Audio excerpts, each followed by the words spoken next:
Today I'm going to be showing you how I made the demo track for my sample pack. So this whole thing stems around the idea of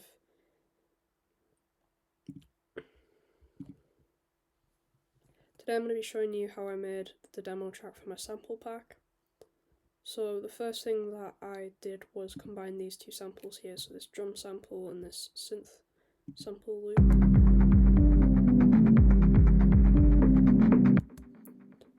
So the key sample here repeats while the drum pattern carries on for much longer, which is good because while the chord progression repeats, there's still variation in the drums for this first section here. So then I wanted to obviously progress the piece, so I created this sort of mini breakdown section, which I'm going to play here.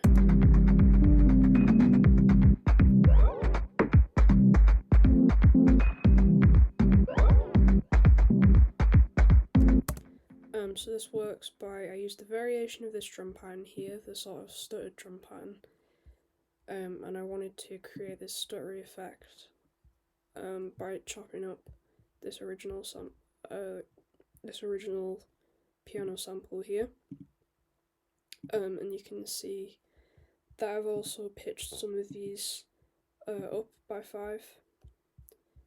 And what I've done here is I've actually created a different chord progression. I've also added these alien bleeps in between and these snare-like sounds. What this does is, I also have these panned slightly, so this helps create a wider stereo field. And also helps fill in the gaps. This is also something typical of hip-hop style songs. So then it progresses, you can see here, so this pattern repeats once, and then it goes up by 5, stays the same, goes up by 5, stays the same, and then goes into another little breakdown section. And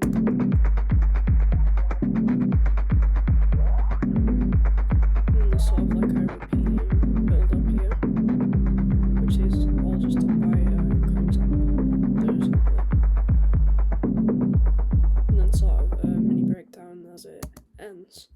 So yeah, the majority of this was just cutting up samples and manipulating them either mostly by changing the pitch. You can see here as well where I've gone between 2 different samples, I've also faded between them, and where the loop wasn't long enough, I've had to chop up parts from the sample and add them on the end, and I've faded between those to kind of create a seamless fade. And then also at the beginning there is a vocal sample, which kind of acts as like a sample before the drop, which is also typical of this sort of genre of song. As you can see, go. It says go, and then it does go. So yeah, that's how I created my demo track, and I think it does a good job of showcasing not only the sounds, but also the way that these sounds can be used.